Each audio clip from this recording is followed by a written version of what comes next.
I wonder if when somebody dies, do they see God?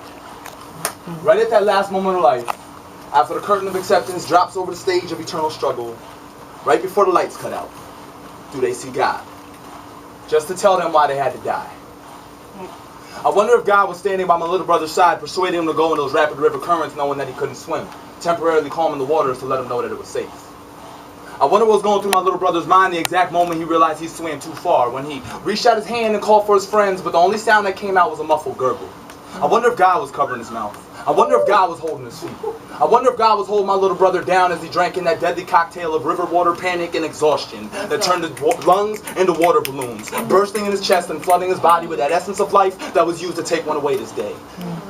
They said it was the undercurrent, but I wonder if it wasn't God himself embracing my brother with his love and compassion so tightly under the surface that there was no way he could struggle, trying to calm my brother by holding him under and saying, "Don't worry, my child, this is just your baptism into my kingdom, and your big brother needs you."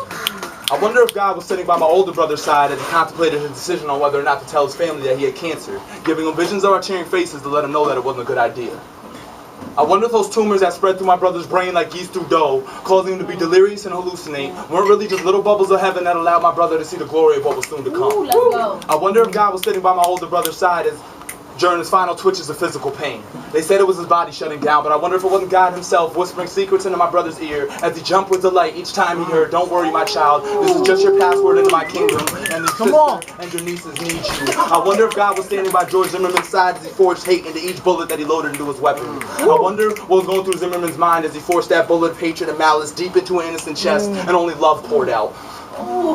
They say it was because he was wearing a hoodie, but I wonder if it wasn't God himself crying down tears of injustice onto Trayvon's head that caused him to pull it up.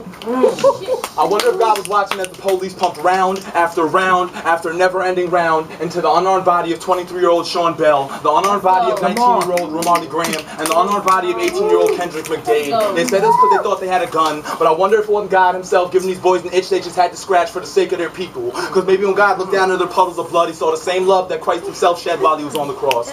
While consoling these victims of hypocritical justice in the final moments of gurgling bloodshed, maybe, just maybe, he said, "Don't worry, my child, this is just your crucifixion into my kingdom, and the entire world needs you." I wondered why they had to die.